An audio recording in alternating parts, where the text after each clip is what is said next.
إن الحمد لله نحمده ونستعينه ونستغفره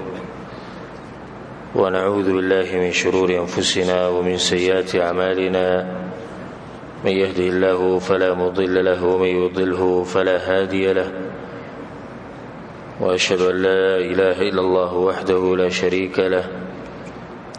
وأشهد أن محمدا عبده ورسوله صلى الله عليه وعلى آله وصحبه أجمعين. أما بعد، الخلفاء الراشدين رضي الله عنهم أجمعين دغوی سیرت مونږ بیانو او دا غټ انسانانو د سیرت د دې لپاره بیانو چې مونږ هم دغوی په لار روان شو او دغوی سره محبت ډیر شي او الله سبحانه تعالی دې د لاسه مونږ وبخي. باقي کې مونږ د ابو بکر صدیق رضی الله عنه او د عمر بن خطاب رضی الله عنه سیرت بیان کړه. نن به د دریم خلیفہ هغه د عثمان بن عفان رضی الله عنه داغه سیرت په بیانو. عثمان بن عفان رضی الله عنه د نسب او نوم چې عثمان بن عفان ابن ابي العاص ابن اميه ابن عبد شمس ابن عبد مناف ابن قصي القرشي. رسول صلی الله علیه وسلم سره د نسب ملاوی او د قریش کې بیا اموی دی. د دو کنیتونه مشهور دي، یو ابو عمرو او بل ابو عبد الله. د عبد الله چې د رسول صلی الله علیه وسلم د لور نه پیدا و، کوم چې بده باندې واده و،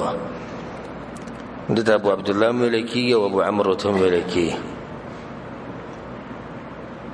په کوم کال باندې چې په مکه کې د هتیانو ولا واقعه را په خشیوه ابرهه چې کله راغله او کعبه ورانه ولا الله سبحانه تعالی هتیانو ولا تبا کړیو. دا غینا شپږ کاله بعد عثمان بن عفان رضی الله عنه پیدا شو. نو د رسول صلی الله علیه وسلم د عمر تقریبا 15 کاله فرق دی. ځکه چې رسول صلی الله علیه وسلم په دغه کال پیدا شو، په کوم کال چې دا واقعه راغلی و هغه نشپک کاله بعد دی پیدا شوی دی، 15 کاله بعد. او په کسانو کې دی چې پاوله کې اسلام قبول کړه. عثمان بن عفان رضی الله عنه د اسلام واقعه هغه ده کله چې ابو بکر صدیق رضی الله عنه اسلام قبول کړ. نبی ابو بکر صدیق رضی الله عنه دعوت شروع کو د الله او د الله پیغمبر طرف ته، او د ټولو ته واضح ده او معلومه ده. موږ د ابو بکر صدیق رضی الله عنه په سیرت کې دا خبره بیان کړو چې ابو بکر صدیق رضی الله عنه په خپل قوم کې د انسانو چې د خلکو سره محبت او خلکو مشر ګڼو، د قریش د نسبونو د ټول یادو، د چې تاجر انسان او معروف انسان. نو داغه د قوم د خلکو به هم دغه سره کېناستو، د اسلام وروړو بعد به سره کېناستو، اتلو به دغه خواله. ځکه چې اخلاقی انسان دی، بل چې غټ تاجر انسان دی، نو په دې کې به د دعوت ورکاو، خاص کر د غټ وټو خلکو ته کوم چې بده سره مجلس کې کېناستو. داغه په دعوت باندې د بګه یوسو کسان دي، څومره کسان دي: عثمان بن عفان، زبیر بن عوام، عبد الرحمن بن عوف، سعد بن ابي وقاص او طلحه بن عبید الله. دا کسان د ابو بکر صدیق رضی الله عنه په دعوت باندې مسلمانان شيو. یو ورځ ابو بکر صدیق رضی الله عنه د عثمان بن عفان سره ناس په مجلس کې. هغه دی عثمان وی ته خپو سړی خو خيار سړی حق پتا باندې پټ نه پاتې کی حق او باطل ورنس کې تفرق کولای شي دا کوم بوتان چې پراتری او زموږ داخله کې بندگی کوي ګور کانی نه ساوري نه سلی دیشي نه فائدہ ورکي نه نقصان ورکي اسی تدی ورکي سه عثمان بن عفان داوته بلا والله انها كذلك دا خبره وي سیده هم دې سې دې لکه څنګه جتاوي داغه ته ګوره د محمد بن عبد الله صلی الله علیه وسلم الله سبحانه وتعالى علی ګره دې ټولو انسانانو ته مخلوقات ته پیغمبر دی او د توحید خبره کوي چې یو الله بندگی وکي او دا کوم معبودان چې تاسو جوړ کړی د الله نه علاوه دا پرې دا خبره کوي نو ترې سکاروري نه کوي چې لړ شو باغه به څه ته دا خبره واوري خو خيار سره خبره ولا صرف واوره منګم دا وایي دا باز کسان په موږ باندې ټاپه د وهابیت ولګي او به خبره مناوري نو ته خبره خو واوري چې ته چې ته وهابي وي چې سوي کچرته د قران او حديث خلاف خبرې کوي به صحیح ده کچرته د الله خلاف کوي یا د پیغمبر خلاف کوي به صحیح ده خو کله چې د قران او حديث بیانو حق خبره بیانولو بیا هم ته د خواته نه کینی به ته قمقل انسان او خيار انسان خو هغه دغه چې خبره وره کله چې د غلطه وي نو به واضح شي نو ایتلال چې د رسول سره کېنه چې دومره خبره خو نه وای ورسوي هغه سید چیزو لار د رسول سره کېناست رسول صلی الله علیه وسلم ته عثمان د لو منا د دینو منا زل الله پیغمبر ما الله را لګلې ما ناغوي چې عثمان بن عفان وی چې کله رسول صلی الله علیه وسلم دا خبرو کوله او دعوت مال را کونو ما کې نور طاقت نو چې ځان میټینګ کړو مو ته چې یا رسول الله اسلام قبلو منو شهادت ورکو اشهد ان لا اله الا الله وان محمدا رسول الله په دغه وخت کې د عثمان بن عفان رضی الله عنه عمر چې دین هغه تقریبا سلور دیرش کالو په کم ټیم کې چې اسلام قبول کو او اسلام قبول کړی د ابوبکر صدیق رضی الله عنه په لاس باندې او د سلورم سړی دی چې اسلام قبول کړي د باغ مشرانو کسانو کې سلورم انسان چې اسلام قبول کړي هغه عثمان ابن عفان رضی الله عنه په سابقین الاولین کې دی باغ زړو کسانو کې او باغ مخکینو کسانو کې کوم چې اسلام راوړو کې سبقت حاصل کړي او په دغه ټیم کې د رسول سم ته قسم وکړه ويا رسول الله زبدي نږدې وخت کې شام ته تلم تاجر انسانو سفر به کوله نږدې وخت کې شام ته تلم نو کله چې زه د زرقا علاقې ته ورسېدم نو په دغه ټیم کې مونږ ودش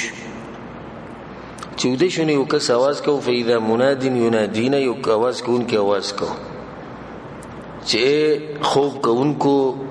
ځان تیار کړي ځکه چې احمد چې دی فإن احمد نو مراد رسول صلی الله علیه وسلم قد خرج بمکه هغه مکه کې دا خبره کوي چې پیغمبر شه او الله ولا پیغمبري ور کړي نو چې کله مکه ته رالم د شام د سفر نه نو یا رسول الله مولوی چې تا دعوت ورکاو نو دا هم هغه خوب دی وي نو دی خوب هم بده کې اثر کړو نو ځکه ابوبکر صدیق رضی الله عنه چې د خبرو کړه نو د بکه چونکه چنانچه اولی او څنګه او د قصې بګینې کړي او ډایري کې اسلام قبول کړي ګوردادي سړی چې د مسلمان نه دی او په معمولی دعوت باندې مسلمان شي الله سبحانه وتعالى چې د چانه خیر غواړي او د چا لپاره خیر غواړي او بس خلک نن سبا دي چې ځان ته مسلمانان وي او موږ کلمه ویل او ټول قران او حديث وته ختم کوه استا خبره نه مانی په دې سره کې شری دي سړي کوم ځل کې چې خیر یو انابت پکې الله سبحانه وتعالى لازم هغه حق نصیب کړي نو عثمان بن عفان رضی الله عنه د اسلام واقعي چې راغی دا عثمان بن عفان رضی الله عنه هغه انسانانو کې چې د دوه هجرت کړي، یو هجرت حبشې ته کړو او دویم هجرت مدینه ته کړی. کله چې مسلمانان تنګړي شو په مکه کې نو باغ ټینګ کې د هجرت کړو حبشې ته، او دا ولنې کور د چې پوره کورنۍ سره د خزي د لوط علی السلام نه بعد هجرت کړه. لوط علی السلام هجرت کړو خپل والدین سره بولو نو باغ په سیدا ولنې کسته چې د الله په لار کې خپل کور والا او ټول چې دا غوي هجرت کړي. نیو هجرت د حبشې ته کړي، دویم هجرت کوم څه کړي؟ مدینه ته کړي. د رسول صلی الله علیه وسلم لور رقیہ دا غي سره د واده کړو. با سیرتون کې راځي چې نبوت نه مخکې، بعض کې دا راځي چې نه نبوت نه بعد. او د واده قصې دي چې د رسول صلی الله علیه وسلم دا دولونه چې دي رقیہ او ام کلثوم د رسول صلی الله علیه وسلم د ابو لهب زامنو لور کړي، د یو نوم عتیبه او د بل چې نو عتبه. کله چې الله سبحانه وتعالى د ابو لهب په باره کې د آیتونه نازل کړو تبت یدا ابي لهب وتب ما اغنى عنه ماله وما كسب سيصلى نارا ذات لهب وامرأته حمالة الحطب في جيدها حبل من مسد. نو ابو لهب د خپل زامنو ته وی او دغه غمور چې ام جمیل هغه وته موي وی د دې سړي د لونه پرې دی ځکه چې هغه زموږ مبارک دا خبرې کوي. نو د دې نمخ کې چې هغه سره ملاو شي، هغه سره ملاو شي نو د دوی سره د دوه لونه د رسول الله سلام پرې خو دي او د الله سبحانه وتعالى کرم مهرباني او د خپل دشمن ذلیل کول. الله سبحانه وتعالى خپل دشمن ذلیل کو او د رسول الله سلام د لونه د دین مخ کې چې زمانه سره ملاو شوی دغه پرې خو دي. عثمان بن عفان رضی الله عنه کله پته ولګی دا چې رقیہ چې هغه د ابو لهب زوی عتبه پرې خو ده، د ام کلثوم عتیبه لور کړو او رقیہ عتبه لور کړو. کله چې دا پته ولګی چې د ابو لهب زوی چې نو د رقیہ پرې خو دي هغه ډېر څه خوشاله شو او به رسول الله صلی الله علیه وسلم پسې ورغه او دغه د لور وغوښته. فزوجها النبي صلى الله عليه وسلم من رسول صلی الله علیه وسلم خپل لور هغه ورکړه او هغه ته واده کړه. او د واده په ټیم کې تیار کړی د جنو خدیجه بنت خویلد رضی الله عنها. عثمان بن عفان رضی الله عنه پاک انسانانو کې دي چې دولونه د پیغمبر په واده وي. او علماوی ولا يعرف احد تزوج بنتي نبي غيره. او د دې سړی څوک په تاریخ کې نشي خوې چې باغ باندې د پیغمبر دولونه واده سوای د عثمان بن عفان رضی الله عنه. او ځکه هغه ذو النورین ویل کی دورناګان والا. ولی دورناګان والا ځکه چې پیغمبر د لونه چیرین د دورناګانې د سره اولنی لور خو به دغه واده شو چې هغه رقیہ ده. او غزوه بدر کې هجرت هم کړو د سره، حبشې ته هجرت کړي، به مدینه ته هم کړي. نو په غزوه بدر کې دا نه جوړ شو. کله چې بدر غزا وخت نو باغ ټیم کې رسول صلی الله علیه وسلم عثمان بن عفان له اجازه ورکړه چې ته پاتې کېدې شي د جنگ نه، ځکه چې هغه سخت بیمار و. نو په غزوه بدر کې عثمان بن عفان دا نه شریک شوی د رسول صلی الله علیه وسلم په اجازه سره او دغه لور خدمت وکاو. او په دغه ورځ کې وفات شوی کله چې مسلمانانو ته الله سبحانه وتعالى فتح ورکړو بدر کې او واپس روانو په دغه ورځ کې چې هغه وفات شو. رسول صلی الله علیه وسلم عثمان بن عفان لا مال غنیمت کې میثور کړی، ځکه علماوی فهو معدود فی البدریین د مو بدر والو کې شمار لکېږي ځکه چې د اسلام له شوی دا د مال غنیمت نه. کله چې د عثمان بن عفان رضی الله عنه دا ولنی بیبي وفات شو هغه څوک ته رقیہ. کله چې رقیہ وفات شو نو رسول صلی الله علیه وسلم هم په دې باندې خپه شو. عثمان رضی الله عنه خپل ډیر خپه. په دغه ورځو کې حفصه رضی الله عنها خاون چې هغه وفات شو. حفصه رضی الله عنها د عمر بن خطاب رضی الله عنه لور ده. نو عمر بن خطاب ګرځېدو چې خپل لور له خاون ته کې خاون ګوري نه عثمان بن عفان سره خبره وکړه ابو بکر صدیق رضی سره خبره وکړه نو عثمان بن عفان خو انکار وکړ ابو بکر صدیق رضی سره جواب ورنکو رسول صلی الله علیه وسلم ته دا خبره ورسېده نو رسول صلی الله علیه وسلم وی هل لك في خير من ذلك د دین خطر قصد استخم اتزوج حفصه زبد حفصه سره واده وکم وازوج عثمان خيرا منها وعثمان بن عفان لبا استدي لورنا خجني وګور وغه ام کلثوم د زمانه بل لور ادویمه نو د حفصه د پاره د عثمان رضی الله رسول صلی الله علیه وسلم او لغورش او د عثمان د پاره د رسول صلی الله علیه وسلم د لور ام کلثوم د حفصه نه شوا هغه غورش وزکه چې د رسول صلی الله علیه وسلم لور سبحان الله روایت کې راځي چې رسول صلی الله علیه وسلم د خپل جمعه ته دروازې سره ولاړو او عثمان بن عفان ته وی یا عثمان یا عثمان هذا جبريل اخبرني ان الله قد زوجك ام كلثوم دا جبريل غله ولاړ ما ته وی چې د ته وی چې الله دته چې د ام کلثوم واده کړی نو دا یو اسماني واده نه په اسمان کې دوی واده شوی او د هجرت په دریم کال د ربیع الاول په میاشت کې ربیع الاول په میاشت کې او د هجرت دریم کال امام طبرانی روایت راوړی دی کله چې رسول الله د دویم لور وفات شو او د هجری په نهم کال ام کلثوم وفات شو او باټن کې رسول صلی الله علیه وسلم ژوند دی نو عثمان بن عفان نه په دې باندې سخه پښو او لازم انسان ته خفقان راشي یو خزم رکیږي بیا خزه سوک عام سوک نه د رسول صلی الله علیه وسلم لور ده نو یو لور خو د رسول صلی الله علیه وسلم مخکې وفات شو د دویم وفات شو نو رسول صلی الله علیه وسلم چې کله د ولیدو او چې د خپه دی او غمجن دی نو وی زوج عثمان رضی الله خپل لونه ورکی خور ول ورکی نیک انسان لو كان لي ثالثه لزوجتك زما دریم لور نه غم ولم ورکوله وما زوجته الا بالوحي من الله هذا کملور چې ماده لور کړی و یا کملونه چې ماده لور کړی دم د الله سبحانه وتعالى طرف نه وحي و په روایت کې راځي علي رضی الله عنه ماده رسول الله دا خبره ورېدلې لو ان لي 40 ابنه زوجتك واحده بعد واحده حتى لا يبقى منهن واحده عثمان کچته زما سلوي خلونه ویګنه نو ما پر لپسې تعالی درکولې تر دې چې سلوي به ختم شي د دلیل د عثمان ابن عفان رضی الله عنه په فضیلت باندې دغه په مقام باندې چې رسول صلی الله علیه وسلم دغه سره دومره محبت او ځکه وی لو کان عندنا ثالثه لزوجناك يا عثمان وی موږ ته پدې ته خپه کچرته زمونږ درې ملور وین هغه موږ ته درکړې وی اے عثمان او په دې کې دا فائدم دی چې انسان له بکار دی چې د خپل لور رشتہ د خور رشتہ نیک انسان سره کوي او غته ویل په کار به دي کې حیا نشته رسول الله صلی الله علیه وسلم خصفاوی عثمان بن عفان ته رسول الله سوق دی وی کې زما درې ملور نه هغه ماته درکړې کې زما سلوي خلونه وي نو هغه ماته پر لبسي یو لور درکول تر دې چې یو به نه پاتې شي نه باز کسان خنیک انسان ویني خو هغه ته سویل نشي او په دې وته ځان چې سپخ کوي به دې شي چې یو چې د چرسي بنګي شرابي اگر راشي بيدین انسان راشي د ته ویناو کې دغه وینا ته په انتظار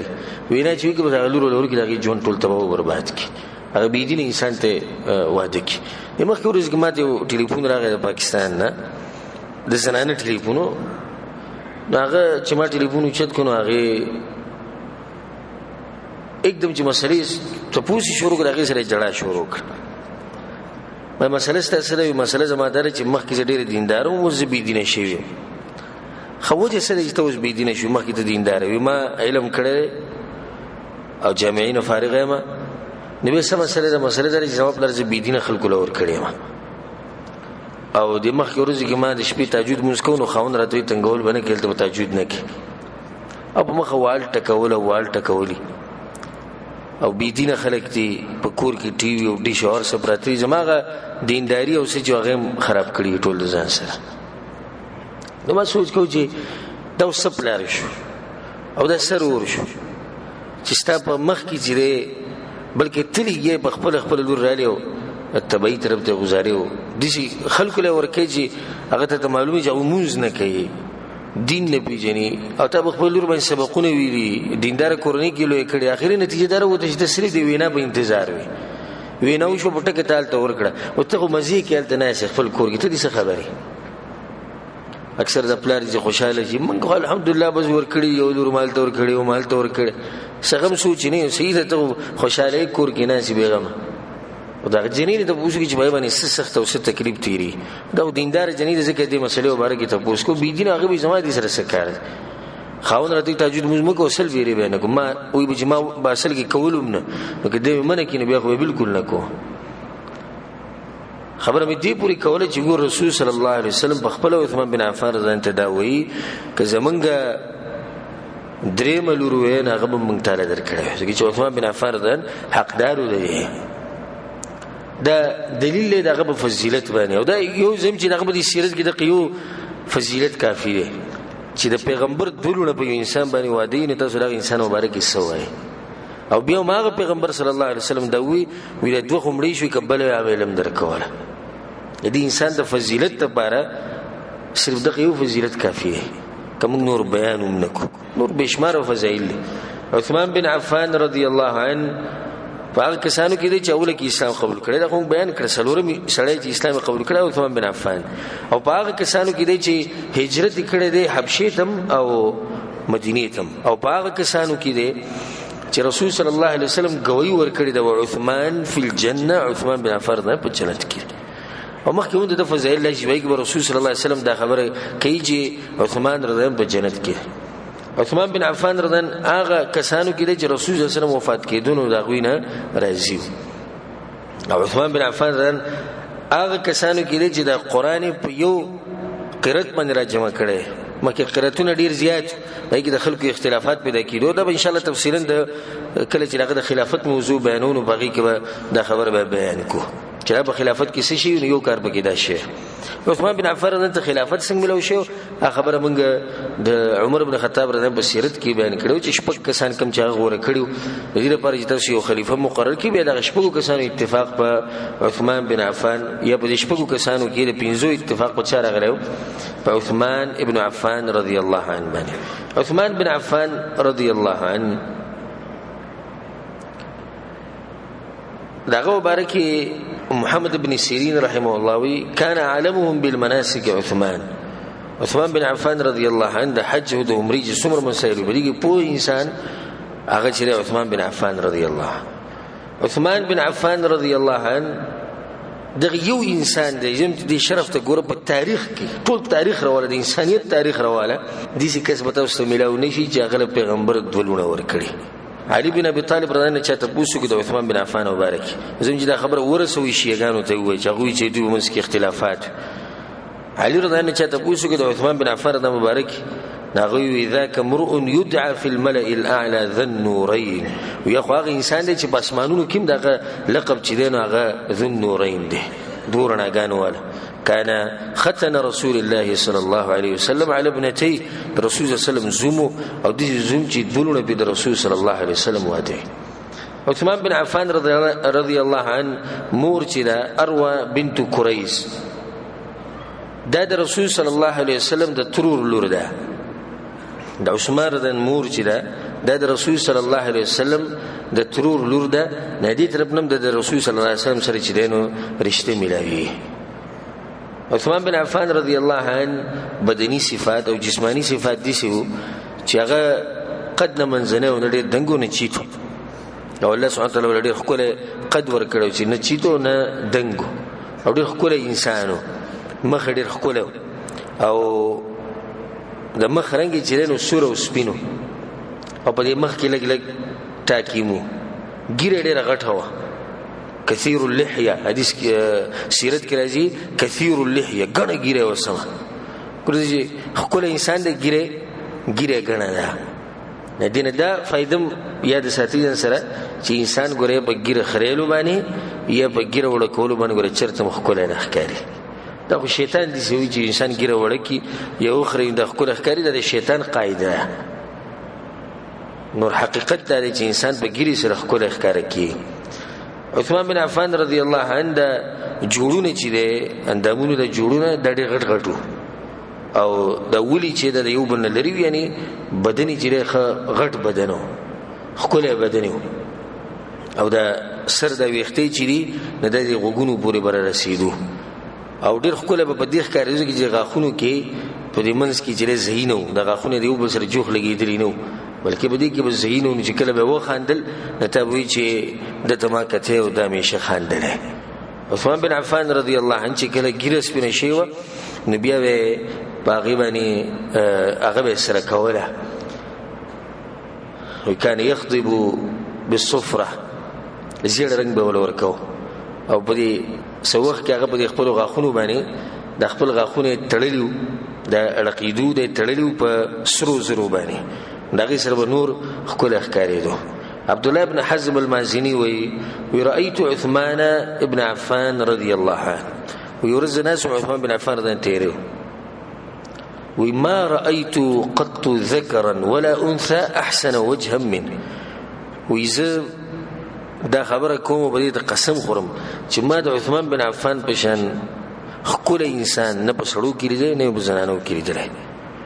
عثمان بن عفان رضي الله عنه بارك موسى بن طلحه وكان عثمان بن عفان اجمل الناس بخلقو کې خسته انسان جمالي دی هغه عثمان ابن عفان رضي الله عنه. داغه بارك روایت راځي اسامه بن زید ويبعثني رسول الله صلى الله عليه وسلم الى منزل عثمان وإذا یو پیر رسول الله صلی الله علیه وسلم په عثمان بن عفان پس یو لو خیر الله کو به کې غوخه ناغه عثمان بن عفان لور کولنو ناغه خزنه استوا رقيه وإذا کله د رقيه مختګورم کله د مختګورم د توانه سمخ کولی انسانان. فلما رجعت سألني رسول الله صلى الله عليه وسلم بكل چې واپس رالم کورته رسول سمانه تاسو کو دخلت عليهما کورته نتلې یا رسول الله کورته نتلو وی تا چرته د دوی په خسته جوړه چې د بجون کې لیدره کومه چې نه یا رسول الله وی او د خسته جوړه یو د رسول الله صلی الله علیه وسلم لور ده او بل طرف عثمان ابن عفان رضی الله عنه. عثمان بن عفان رضی الله عنه یو خور انسان. عثمان بن عفان رضی الله عنه د جاهلیت په ورځو کې کوم وخت چې اسلام لا قبول کړي نو هغه خپل قوم کې یو مشهور او معروف انسان هغه ډېری وجوي یو وجه دا چې هغه مالدارو د سخ مالدارو دا مالداري د لسم دغه مقام بل چې نسب نه موچتو بل په هغه وخت کې حیا ډېر زیات او خبري ډېر خوږی خبري کولې دغه د لسه قوم بر د سره محبت ساتو. او عجیب خبره ده چې په جاهلیت کې د بت سجده نه لګولې او نه چې د جاهلیت کې صفحش کار کړي نه چې د شراب سکلي شراب یې نه سکلي ځکه خپل هغه خبره کوي وي ما تغنیتو ولا مسست ذكري بيميني منذ بايعت بها رسول الله صلى الله عليه وسلم. وما چې د بجون کې سندري نه دی ویلي او نه ما چې د خپل لاس باندې د کړي چې ما په لاس باندې د رسول سره بیعت کړي نو ما په خپل خی لاس باندې چرته ذکر لاس نه دی ورولې نګدا لاس زه سوچ کوم چې ما د رسول سره ملاو کړي نو څنګه به په دې باندې چې د لاس په ذکر لولم. ولا شربت خمرا في جاهليه ولا اسلام نمی چې د جاهلیت په وخت کې شراب سکلی او نمی په اسلام کې شراب سکلی ولا زنیت في جاهليه ولا في اسلام او نمی په جاهلیت کې چې د زنا کړي او نمی په اسلام کې زنا کړي. دا سی اوچت انسان او دا سی پاک انسان. بل دا چې نسبونه ته ډېر معلومو د عربو چې کوم متلونه هغه ته معلومو دغه تاریخ ته معلومو. بل دا چې بس وکړ ډېر ګرځیدل مالدار سره تاجر انسان نو کله به شام ته تو کله به حبشه ته نور زینو تم تله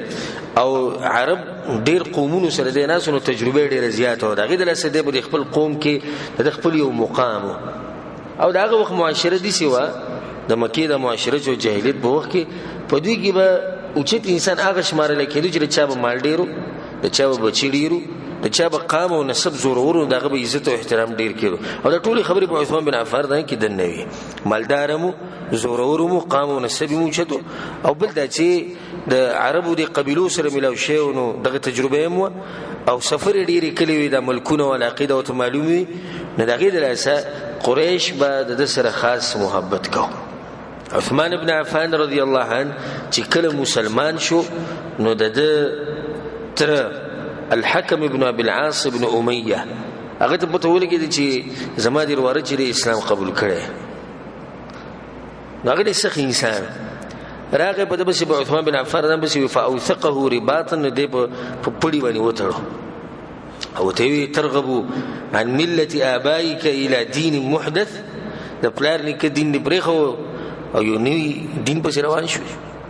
نن سبا چې موږ چاته د قرآن او حدیث مسله بیانونو دا غټه خبره د هغوی دا ده چې موږ د پلار نیکه دا خبرې څنګه پرېږدو او موږ ته دا وایي دوی نوي خبرې او نوي مسلې بیانوي. موږ نوي نه بیانوو چې کومه مسله بیانوو هغه د نن سره پس 1400 کاله مخکې بیان شوې. ستا دا مسلې نوي دي، ستا دا مسلې نوي دي چې تا پکې دا راوستي چې زه پلاني مسلک والا یم او زه پلاني سره تعلق ساتم پلاني سره. دا چې یو سړی په امتي پورې ځان نسبت کوي او هغه پورې ځان خلولی دی د دې زوړ دین بیانوي. او کم سړی چې خپل نسبت محمد ابن عبدالله صلی الله علیه وسلم ته کوي هغه د نوی دین بیانوي. دا عجیبه خبره نه. موږ خو هغه دین د الله په توفیق سره بیانوو کوم دین چې د رسول صلی الله علیه وسلم هغه زوړ دین هغه نه. دغه شان خبره دته د ترم وکړه او قال الحكم ابن العاص الحكم ابن ابي العاص د پلار نیکه دین دی پرېښود هغوی ګمراهانو او دا نوی دین چې موږ د سره پته نشي ته به دې پسې لاړې. والله لا ادعوك ابدا حتى تدع ما انت عليه. وی په الله مې قسمی دا هغه وخت پورې زه ته نه پرېږدم چې څو پورې د دین نه یې پرېښودی. عثمان بن عفان ته ورته ویل تره به زما خبره مو واوره والله لا ادعوه ابدا ولا افارقه. نو زما دین په الله باندې قسمی که دا دین ما پرېښو زه هم چېرته نه پرېږدم. نه دا دین پرېږدم نه دا سړی پرېږدم رسول صلی الله علیه وسلم یادو نه دا خپل ملګري پرېږدم دا کوم صحابه کرامو چې اسلام قبول کړی. یو څو ورځې سره سختي وکړو. فلما راى الحكم صلابته في دينه تركه. کله چې دا پته وي چې دا ډېر سخت انسان دی اخر کې سي جوړو په خپل سړی شو. زمونږ په شان نو په موږ باندې که چا دي شي دا زموږ کاسي دي ودرځول چې ته دا پلان نیکه طریقه پرېږدي دا نوی دین دې دلته کلي ته راوړی بس بیا راشي چې زمونږ هغه تره ډېر سخت شي هسې هغه نه مني نو دین پرېږدي د رسول سم طریقه به پرېږدي بس نو شته کې اوس هغه وایي چې کلي نه به دې وباسو کور نه به دې وباسو بل مشران هم دي بل دا چې داسې پکې هم وایي چې غم خادي ور سره پرېږدو نو بس د بیا هر څه پرېښودي. زموږ که چېرته موږ د دې سختې میلاو شو لکه څنګه چې د صحابه کرامو ته میلاو شوي چې ګوره بیا به زموږ څه حال. بلال رضی الله عنه د هغه په مرۍ کې پړی اچولو د قریش د مشرانو مشرکینو او دا پړی د مکی د ماشومانو له ورکړو چې لوبې کوي په ده باندې نو هغوی به دې راښکودو او د مکی په دې تورو غرونو کې او په دغه ګرم موسم کې به هغه راښکودو. هغه به یو خبره کوله وی رب العالمین د عبادت حقدار دی یو هغه حقدار دی احد احد. د هغوی به نور وس نه رسېد چې دې سړي سره موږ نور څه وکړو. دا څومره سخت عذاب دی چې یو سړي ته میلاوي هغې باوجود هغه دین پرې نه خو په هغه دین باندې مضبوط ولاړو ځکه الله سبحانه تعالی اوچت مقام ورکړو. او په موږ باندې چې معمولي سخته راشي او معمولي مصیبت راته راورسي نو بیا د هغې دلاسه موږ څه کوو دین بیا پرېږدو والعیاذ بالله. ښه د بعضو کسانو سره عجیبه خبره ما دا لیدلې ده لکه مثال کې ته دیندار او تا سره د یو کس معاملات دي لکه راشه درشه لین دین دی تا سره تا نه کوتاهي وشوه غلطي وشوه ګناه ده نه وشوه هر انسان نه ګناه کېږي که نه دا سړی چې تا سره ملګرتیا ده ستا دا غلطي ولیده ستا دا کوتاهي او ستا دا ګناه ولیده یا مثال به دې شي تا هغه دوکه ورکړه په لین دین کې نو دې به څه وایي بس دغې د لاسه خو موږ دینداري نه کوو که نه وایي څه د لاسه د دې سړي د لاسه مطلب دی چې لکه د دینداري د الله دپاره نه د دې دینداري چا دپاره ده هغه دې سړي دپاره ده. یو ګیرې والا ګناه وکړه ګیرې والا انسان دی که پیرې که ملایکو کې دی انسان دی ګناه وکړه خو به دې څه وایي دا بېدینه په اصل کې دی په دې دین عمل کول نه غواړي نور دا خو داسې بانې جوړوي د دې د لاسه موږ ګیرې نه پرېږدو ښه نو داسې کار وکړه زه راته یو طریقه ښیم ته دې د لاسه ګیره نه پرېږدې ځکه چې ته دا ګناه وکړه که نه نو دې نه ښه طریقه ته زه دا ښیم ته ګیره پرېږده او ده ته نصیحت وکړه داسې خبره شوه چې دې د لاسه ګیره نه پرېږدم ګیره پرېږده که ته دا منې چې ګیره پرېښودل یو شریعت یو امر دی یو لازم کار دی ګیره پرېږده لاړ شه په دې ګیره کې هغه ته نصیحت وکړه ورو دا کار مه کوه داسې په کار وکړه نه په کار دې چې دا خبره کوي چې د دې د لاسه زه دین نه منم او دې د لاسه چې زه دوی سره نه کښېنم او دې د لاسه چې زه ګیره نه پرېږدم او د دې د لاسه چې زه پنسي د ګیټو نه پر نه ساتم دا پالتو خبرې هسې کوي دوی ګورئ دغه اصل مقصد د دې سړي دی چې په دین باندې عمل ونه شي دا ټولې بانې جوړې کړي خبر ما دی پوری کوله چې عثمان بن عفان رضی الله عنه هغه انسان دی چې د تر ولا سخت عذاب ورکړي خدای دلاسه هغه د خپل دین نه پرې خو دی. یو روایت کې راځي عائشہ رضی الله عنها ولما زوج النبي صلى الله عليه وسلم ابنته ام كلثوم کله چې رسول الله د خپل لور واده کړ ام کلثوم چاته عثمان بن عفان ورته وی ان بعلك اشبه الناس بجدك ابراهيم وابيك محمد. وی ام کلثوم یو خبره ساته ګور استاد خاون چې په شکل کې بالکل استاد نیکه ابراهيم عليه السلام په شان او استاد پلار په شان دی په شکل کې ابراهيم عليه السلام په شان ابراهيم عليه السلام چې څنګه شکلو د شان د عثمان بن عفان ذکر رسول صلی الله علیه وسلم دا خبره وکړه. په روایت کې عبد الله بن عمر وی بما رسول صلی الله دا خبره ورېدلې ده ان نشبه عثمان بابينا ابراهيم عليه السلام بمن خود عثمان بن عفان تشبيه د خپل پلار ابراهيم عليه السلام سره ورکو څنګه هغه خپل انسانو دغه عثمان بن عفان رضی الله عنه. عثمان بن عفان رضی الله عنه فضائل کوم شروع کړو نه ختمېدونکي فضائل دغه حیا په حیا کې هغه ډیر مشهور. روایت کې راځي عائشہ رضی الله عنها وی رسول صلی الله علیه وسلم وی پروت په خپل کور کې دمه کوله کاشفا عن ساقيه او د پندې ښکاری دی پروت دمه کوله په کور کې سره پروت دي سال کې پروت. فاستاذن ابو بکر صدیق رضی الله عنه اجازه ته وخت ورته کو رسول مترازه رسول ما شان پروت دغه سره خبرې کول. ثم استاذن عمر يا عمر بن الخطاب رضی الله عنه اجازه وخت رسول مترازه وما شان پروت وهو كذلك فتحدث وغسل خبره تريوك. ثم استاذن عثمان لقوا اخبار عثمان بن عفان رضي الله عنه ويا رسول الله درت ليش رسول متي رازوي فجلس الرسول صلى الله عليه وسلم وسوى ثيابه رسول الله كنا سود خبري کپڑے برابر ک به ذکر غلا وما رسول ته يا رسول الله زما پلار راغه عمر بن خطاب راغه تماغه شانوي خو چې کله عثمان بن عفان راغه جلست وسويت ثيابك تکنا خبري کپڑے دیم برابر ک دوري بما توي چې عائشه الا استحي من رجل تستحي منه الملائكه عائشه زبد اغه سړینه څنګه حیا نکوم د کم سړینه چې الله ملائک حیا کوي وي زبد اغه سړینه حیا نک څنګه حیا نکوم د چا چې الله سبحانه وتعالى ملائکم حیا کوي. زید بن ثابت رضی الله عنه وی ما د رسول صلی الله علیه وسلم دا خبره اوریدلې ده چې یورز ناسوم رسول الله صلی الله علیه وسلم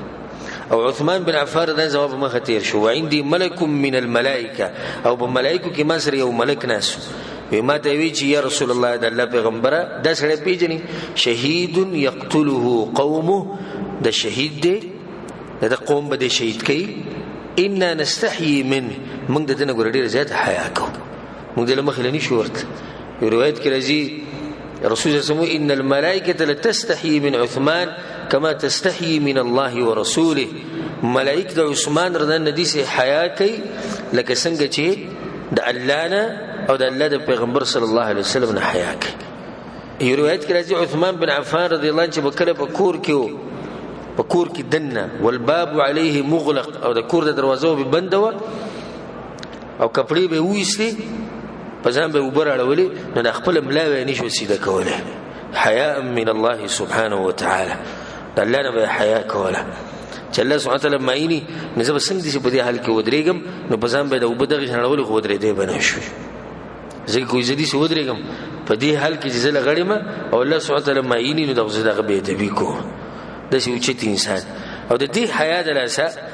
د الله ملائکه هم دغه حیا کوله. او یو نن سبا داخله اقتباس چې څول مخې راځي په موبایل کې په بازار کې په هر ځای کې د څو کړو نه شرمېږي د الله نه حیا کې چې رب العالمین ماته ګوري خپل په مخ کې نه کوم رور په مخ کې نه کوم خزي په مخ کې نه کوم رب العالمین په مخ کې کې یعنی ستا په نظر کې ستا د مور پر قدر هغه رب العالمین نه زیات دی ستا د خزي قدر هغه رب العالمین قدر نه زیات دی کته الله قدر دی ټول مخلوقات نه زیات کوله نه تابع هغه په مخ کې ګناه نه کوله هغه ته هرځ کېنی او ستاوري په تعلیم دی. عثمان بن عفان رضی الله عنه یو فضیلت داري چې د الله ملائکه به داغه حیا کوله.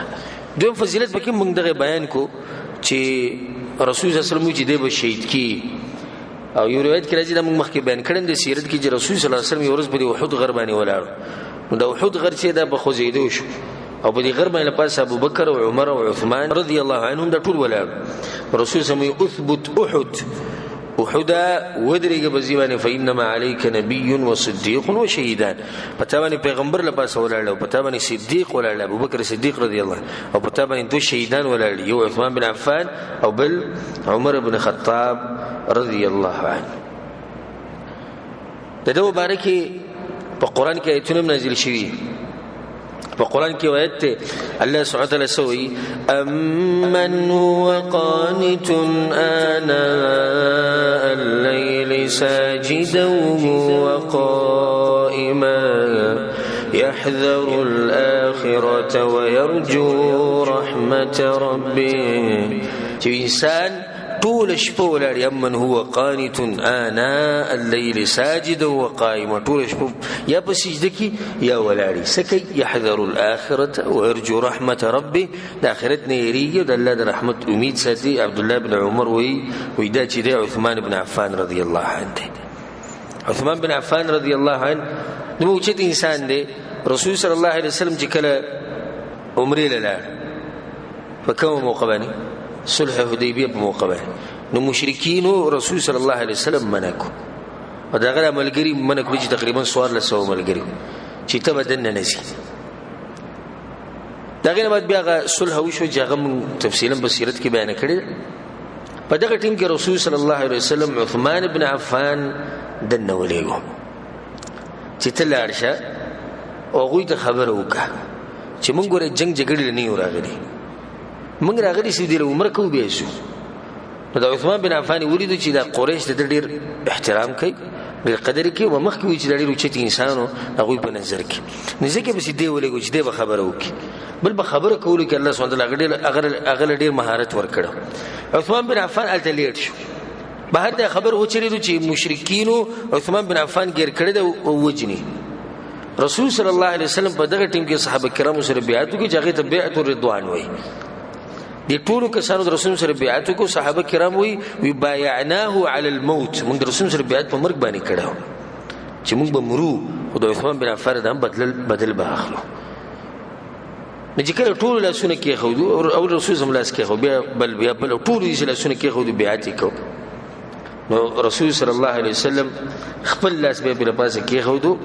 وی ان عثمان فی حاجه الله وحاجه رسوله عثمان د الله لپاره د الله رسول لپاره تلاغوي په کار کې تله د خپل لاس بغي کې خودو فكانت يد رسول الله صلى الله عليه وسلم لعثمان خيرا من ايديهم لانفسهم نو د رسول سم د لاس بیا د ټولو د لاسونو غوړه شو نو په دې کې غوړ انسان څوک شو چې کم بیعت کوي عثمان بن عفان شو ګورشتینه خو د رسول صلی الله علیه وسلم په داسې یقین دی الله اکبر دې کې د بیعت په سبب نه کیږي په مرګ باندې د عثمان بن عفان غوړي چې ته پوښ نه کړی چې تل بیعت کوي کنه هغه مکه کې د خبروم نه خو رسول صلی الله علیه وسلم ته پته لري چې دا داسې انسان دی چې دې خبرې نه ورسته کیږي نه کدل ته وینه هغه په اولنی کسانو کې جما سره په مرګ باندې بیعت کړي والله سبحانه وتعالى بالقران کې سوي لقد رضي الله عن المؤمنين اذ يبايعونك تحت الشجره یقینا الله رضی دا کسانو نه پیغمبر کوم چې تاسو سره بیعت کړي ونی لاندې عثمان بن عفان د موږ سره جواب بیعت کړي هغه تر رسول صلی الله علیه وسلم خوته یو حدیث کې راځي رسول صلی الله علیه وسلم وی الله ور حرام کړي باغ کسانو باندې کوم چې ما سره بیعت کړي د ونی لاندې او په کې عثمان بن عفان رضی الله عنه دا هغه فضیلت عثمان بن عفان رضی الله مبارک د شیعاګانو چې دنو په تاریخ کې ډېری ورانی خبرې کړي او منګړت قصې کړي ځکه موږ تاسو ته نصيحت کوو چې کلم تاریخ ګوري نو د دې خلکو د دې علماو کتابونه ګوري چې هغه تاسو ته معلومي چې زموږ سنیان علما دي حق پرس علما دي ځکه چې غالبا روایت چې کوم د شیعاګانو دی او کوم تاریخ چې دا غوي دي هغه ټول دروغ دي او پای کې د عثمان بن عفان رضی الله مبارک هغه خبرې کړي دي چې تاسو ته بیانول نه شي کوم بهتانونه چې غوي په عثمان بن عفان رضی الله باندې لګولي په دې مناسبت سره یو روایت ته پیش کوم ډیر عجیب روایت عمر ابن ابراهیم البشکوری وی زما مور ماته دا خبره کړې و چې زما مور یعنی د دنیا تلوا طواف لا د الله سبحانه وتعالى کور تلوا والبيت يومئذ له بابان او په دغه ورځو کې د کعبه سو دروازې دو دروازې فلما قضيت طوافي ناغوي چې کله ما خپل طواف ختم کو دخلت على عائشه رضي الله عنها زب عائشه رضی الله عنها او غيت موجي يا ام المؤمنين ايد مؤمنان امور ان الناس قد اكثروا في عثمان فما تقولين فيه يموت يجي ام المؤمنين داخلك د عثمان رضی الله مبارک ډیره خبرې کوي سګړي وړي موي تسوي د عثمان مبارک الله اکبر دي جواب ته وکړي عائشه رضی الله لعن الله من لعنه دلل لعنتي باغ چا باندې چې څوک په عثمان رضی الله لعنت وای او زدا خبره کومه په شیعاګانو باندې زمنګ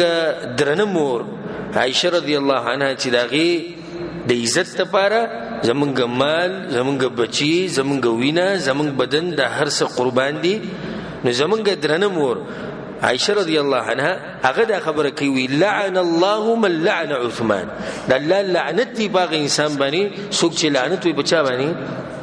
عثمان رضی الله عنه نو بدی کې لعنت شو بچا باندې ها د خسرو په اولاد په شیعاګانو باندې لعنت شو دغه چاغون په عثمان رضی الله عنه لعنت وي بیا مخ ته سوي وی لقد رايت رسول الله صلى الله عليه وسلم وهو مسند فخذه الى عثمان وما رسول الله خپل سرګ لیدل زی بی بی ما لیدل رسول الله صلی الله علیه وسلم چې ناسو او د رسول الله د زنګون چې دا د عثمان بن عفان رضی الله عنه سره لګیدل یعنی دوه یو بل ته جوخ ناسو واني لامسح العرق عن جبين رسول الله صلى الله عليه وسلم وان الوحي ينزل عليه او رسول الله باندې وحي را کوزیدا او کم ټیم کې چې رسول الله باندې وحي راتله په ټیم کې به رسول الله ډیره سخت خورتله دا ډیره سخت حالات نو ما به رسول الله د خوله پاکوله او هغه باندې به خوله راتله او ما به پاکوله او په دغه ټیم کې څوک ناشته ها عثمان بن عفان ناشته وانه لا يقول او رسول الله عثمان بن عفان توي اكتب عثمان اللي كلي كذا كما خبري جزكم ذلك دا وحي باغلي كلا نبي عشرنا سوي وما كان الله لينزل عبدا من نبيه بتلك المنزلة إلا عبدا عليه كريما ويكيدين شيء چې الله یو انسان له دومره اوچت مقام ورکي او هغه دې سیله کې څنګه جنا خلک کوي څومره خوري خبره کړي څومره خوږه خبره کړي چې یو سړی له الله دا مقام ورکي چې هغه د پیغمبر صلی الله علیه وسلم هغه د کوم وحي کې هغه لیکي هغه به دې سیله کې څنګه جنا خبيسان وي د غزید خو الله غي انسان پریدي چې هغه صحیح هغه اوچت انسان او دغه اوچت مقام عثمان بن عفان رضی الله عنه درې کارونه دغه دي سړي چې دغه تاریخي کارونه ابو هريره رضی الله عنه وی اشترى عثمان الجنه من النبي صلى الله عليه وسلم مرتين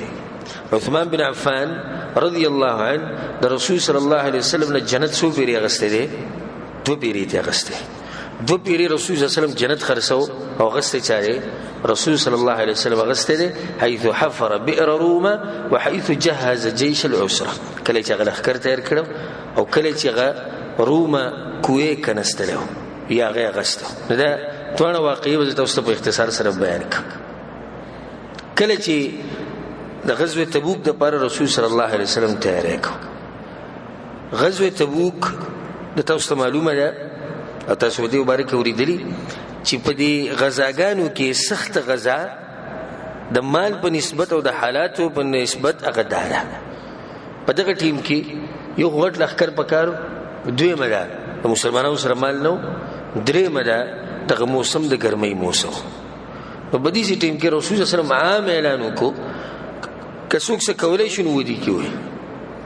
صحابه کرام هغه انسانان دي چې الله سبحانه وتعالى لپاره غوي زانو مخاوري کوي نو بازو بکی لکه ابوبکر صدیق چې سو سره وغیرہ عمر ابن خطاب نیم مال خپل ټول راغسته او بازو غریبانو بکی یو چون کجوري پټي راغستې ده سره او راغلو لکه ابو عقیل رضی الله عنه هغه په ورځ راغلو او په دې لین کې پټ ولاړو غله دا کجوري ځان سره پټي نه ولې نه هغه چې زبې دي ډيري تري سره ورواچو سکه ما ویني نه رسول زموږ ته سړي راوړي هغه نه رسول الله نه سړي راوړي هغه به مجبورن د ټول په مخ کې رسول الله صلی الله علیه وسلم چې کله وته وي هغه ډيري ته د غلګي کجوري غزار کړي ورستر ګنوخ کې رواني پسله باندې والله علم او دغه هم هغه مزدوري کړي و راوړي نور دغه سره سنو نو صحابه کرام دي انسانان نو صحابه کرام غټه قرباني په دغه غزا کې ور کړي بیا رسول الله صلی الله علیه وسلم دا وی من جهز جيش العسره فله الجنه وی څوک به د لښکر تیار کړي مجاهدینو د لښکر دا به څوک تیار کړي او دغه دپاره به جنتي ټول خلک غلي شو ځکه چې د لښکر تیارول ډېر ګران کار دی عثمان بن عفان نه پس یا رسول الله زه به یې تیار کړم بیا رسول الله صلی وی من جهز جيش العسره فله الجنه څوک به لښکر تیار کړي لپاره جنت نور غریب عثمان بن عفان پس یا رسول الله زه به یې تیار کړم په دریم پیر بیا عثمان بن عفان رضی الله عنه چې لاړ سوخ بعد عثمان بن عفان راغی شور دی د نراغه پر رسول الله بشیر رسول الله عثمان سجل یا رسول الله دغه نه سو خان مې راوستي نه سو خان د صرف لکه په خله باندې نه سو خان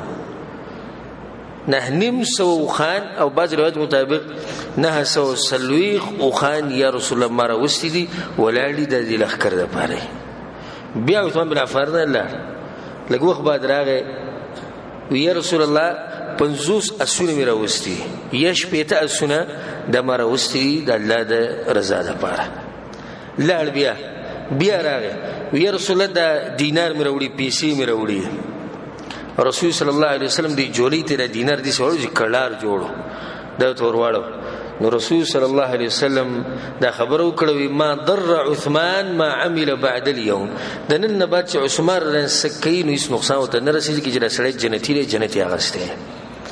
عثمان بن عفان د په دیزي کې جنت به کړی دی رسول الله صلی الله علیه وسلم خرڅو عثمان بن عفان اغسته په معمولی سې نه دی اغسته په دور کا د موزي اغسته زموږ شان کله 15 وخت موز کې ټک خطا او که چرته په میاش کې 50 خډيري په میاش کې چته ولس سره 15 د غریب لور کې په دې باندې موږ جنت اخلو جنت خلک دي سي خلک دا چې نه سو خان او 50 اسونه او باغیر پاسه پیسې اشرفي هغه امر د رسول سم دي جوړي دي ضرور کړهاري رسول سم دي عثمانه جنت تی واغ سونه د باجي سکه ته د نقصان نه درسي د یو موقع چې عثمان بن عفان رضان جنت به کړي دویمه موقع چې عثمان بن عفان رضان جنت به کړي کله چې رسول صلی الله علیه وسلم مدینه ته راغی نو په مدینه کې پاکي وبا د سکو وبا د لګي او پاک کوه مشهور کوه په مدینه کې هغه بئر روما او د يهودي سره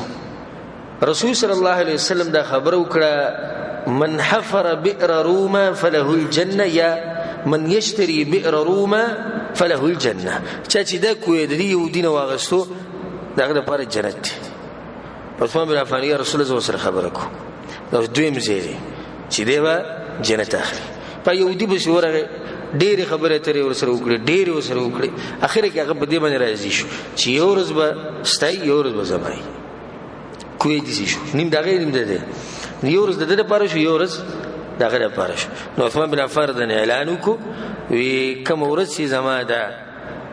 په دې ورځ باندې عام مسلمانانو ته اجازه ته چې څوک ته څومره وبوړي شوړي په دې کې نقصان يهودي ته ملاو شو ځکه چې کله چې دغه ورځ وې څوک بن راتلو ځکه چې دا کسان هم هغه ورځ څوک لونه چې راځي دنه پیسې په پیسو باندې وباخلي او په عثمان په ورځ باندې پیسې وباسي ملوي پیسو ته ضرورت نشته نو ټول خلک په ورځ راتلو يهودي به ځان لناسو داغه به سوچو چې د عزت تناسب به دغه سره خبره شروع کړه با سیرتون کې راځي چې 60 درهم با سیرتون کې راځي چې 15 درهم باندې عثمان بن عفان د کوی دغه ټول واغستو او د رب العالمین د لپاره وقف کو 15 درهم د ګورزه د لاک روپو یا د کروڑو روپو خبره نه کوم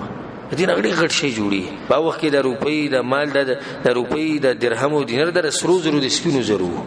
نو په 15 درهم باندې د کوی د يهودي ناغسته دي صرف دې لپاره چې سو غټما د جنت وغټم درې مواقع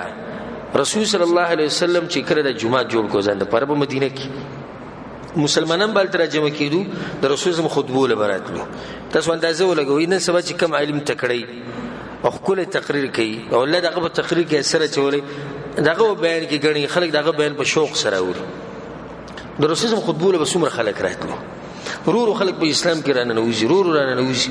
نو جمعه دغه ځای چې بدیږي کوم مسلمانان د رسول سره جمع کیدو رسول زم دغه تربیت کو د دې ځین بغزاګان ولم تلو غزال بتلونو دلته به رسول زم صحابه کرامو ته چې کم څه خو وختو هغه به ته خو نو رسول زم د جمعه څه شو د تنگ شو ورکه د جمعه رسول صلی الله علیه وسلم دا وی وی څوک به د دې پلاني د ځمکه واخلي جومات په خوا کې د یو کس ځمکه وه وی څوک به زموږ دپاره د پلاني د ځمکه واخلي بخیر له منها فی الجنه او الله به په بدله کې دغه ځمکې نه غوره ورکوي په جنت کې په دغه ټیم کې بل څوک نه ولاړ عثمان غنی رضی الله عنه غنی وته بدی وي عثمان غنی رضی الله یا رسول الله زبه والما لار دغه سړي سره خبرو کړو په 15000 درهم باندې غزمه کا واغستو غیر جمعه ته پر او خف کړ رسول الله صلی الله علیه وسلم عثمان د پر په جنت کې ډیر سدي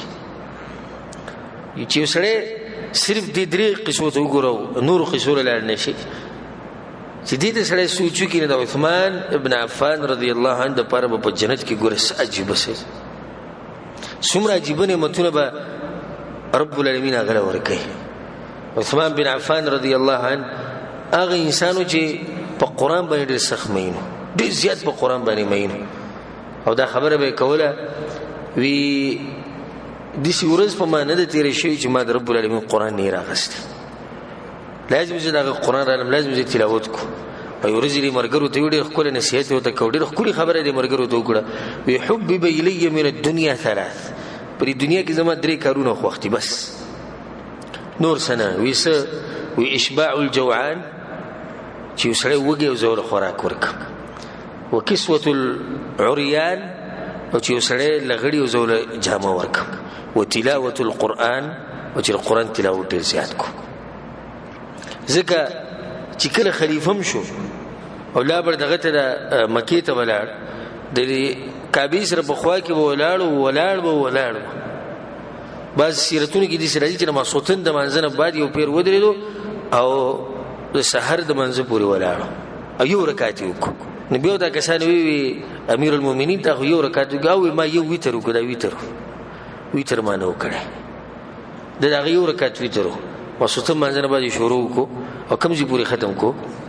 سحر بانک ته نږدې دا یو رکعت ختم شو عثمان بن عفان رن هغه انسان په کم ټیم کې چې شهید کېدون هم قران تلاوت کو او د جسم نه چې کوم وینه تللی راغم په قران لګېدلی و دا به ان شاء الله تاسو په روان درسونه کې تاسو دغه واقعا د شهادت واقعا تاسو عجیب واقعا په کم ټیم کې چې وجل کېدو هغه ټیم کې د قران تلاوت کو او دا وینه هغه تللی په قران باندې لګېدلی نو د هر شهید د پاره بس شي گوي کی چې شهید د تورا دغه ډال دغه اصله د هم گوي ورکي د عثمان بن عفان رضی الله عنه د پاره قرآن گوي ورکي چې د شهید شي عثمان بن عفان رضی الله عنه هغه انسان دی چې ډېر سخت به جړل الله دې یې نه باغ جړه ډېر زیاته کوله او ځکه روایت کې راځي چې کله هغه په قبر باندې ودرېدو یبکی په جړه بشو تر دې چې د ګیره به د اوخ کو نه ډکه شو خدای ګیره خغټه ګیره نو دا وته ویل شي چې ګوره د جنت او د جهنم تذکرې کیږي ته نه جاړي دلته چې قبر لرا شي ډیر جاړي وان رسول الله صلی الله علیه وسلم قال ما رسول صلی الله علیه وسلم دا خبر اوریدلی دا القبر اول منزل من منازل الاخره د اخرت په منزلونو کې ولنه منزل کم یو دی هغه د قبر فمن نجا فان نجا منه فما بعده ايسر منه کڅوک په دې کې کامیاب شو دا غینه بعد چې کوم مراحل هغه آسان دي و الا ينجي من او کچرته په دې کې څوک کامیاب نشو وليذ بالله نو دینه بعد چې کوم مراحل هغه به دینم زیات سخت نو زما ډیر سوچ وې د قبر سره دغه چې هم زیاده امتحان دلته کې دلته پښو مخ ته به اساني او بيد وي او رسول الله صلی الله علیه وسلم دا خبرم کړی دا ما رايت منظرا قط الا والقبر افظع من رسول الله صلی الله علیه وسلم ما چرته دی د دې قبر په شان منظر چې ته نه دی دلې داسې غبرهټ په انسان راولي داسې ير په انسان راولي رسول زموږ دا خبره کړو ماته اوریدلی عثمان ابن عفان رضی الله عنه امام ترمذی دا روایت راوړل وی رسول صلی الله علیه وسلم یو پیر د فتنو تذکرہ کوله چې فتنې برازي دسی فتنې وي د خپل مرګري په کول فمر رجل مقنع في ثوب یو سړی تیر شو او هغه په ځان باندې صادره چوله خو د صادرې د ځان سم تاو کړ وی رسول الله صلی الله علیه وسلم چې هاذا دغه سړی چې کوم روان دی یوم اذن علی الهدى کله چې فتنې راشي دغه سړی په هدایت ګورې دی په نه غلار روان ویزه ارایو چې ما دا خبر ورزه به شوره مجلس سوق ته رسول الله دا خبره کوي ویزه سره ملاوي شو چې کله هغه ساده لري کو چې موږ ته فإذا هو عثمان بن عفان رضی الله عنه او عثمان بن عفان بیا ما رسول الله صلی الله علیه وسلم ته وی یا رسول الله دا یو نعم دغه سره کله چې فتنه راشي دیو په هدایت دیو په حق هغه فتنو تذکره به ان شاء الله موږ پر روان درسونه کې وکړو کوم فتنې چې د عثمان د خلافت کې راغلي او کوم ظلم چې دغه سره شوی او خوارجو ظالمانو چې هغه څنګه شهید کړی دی هغه قصه هغه واقعیت سوره ته صبح حیران شي چې دې انسانانو په دې ځمکه باندې شتي چې لو چې انسان شهید کړی دا غټي غټي فتنې دغه په زمانه کې راغلي رسول صلی الله علیه وسلم عثمان بن عفان ته ورځي یا عثمان انه لعل الله يقمصك قميصا الله بتاله یو قمیص درکې قمیص یو کپڑا بدرکې ته بیا غوندي فإن أرادك المنافقون على خلعه کچرته منافقانو ته دا قمیص وستو فلا تخلعه حتى تلقاني دا قمیص منوبه چې تر دې چې تما سره ملاقات وکړي عثمان بن عفان رضی الله مبارک ته حدیث ما مخکې ذکر کړی د ابوبکر رضی الله بصیرت کې او د عمر رضی الله بصیرت کې چې رسول الله صلی الله علیه وسلم د کوی بغاړه ناسو او څوک راغی ابو بکر صدیق راغی د رسول سره خواږه کیناس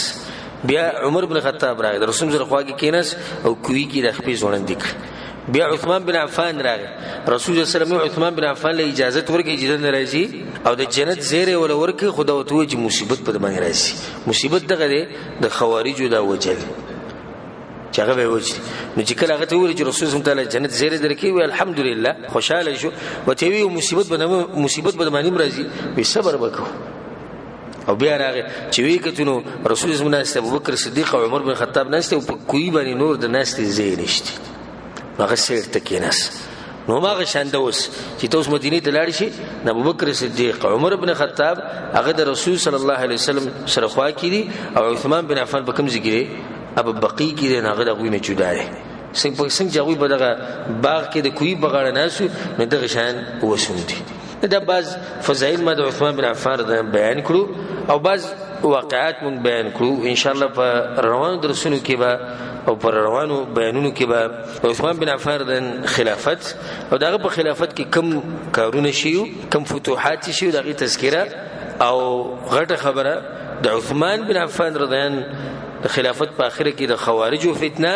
او خوارج ستوي او خوارجو عثمان بن عفان رضی څنګه قتل کړي او څنګه شهید کړي دې ان شاء الله تفصیل به پر روان درسونه کې الله سبحانه وتعالى دې منګه د عثمان بن عفان رضی په نقش قدم به روان کې او الله سبحانه وتعالى دا غسر زمو ملاقات په جنت الفردوس کې وکي هذا والله اعلم وصلى الله على نبينا محمد وعلى اله وصحبه اجمعين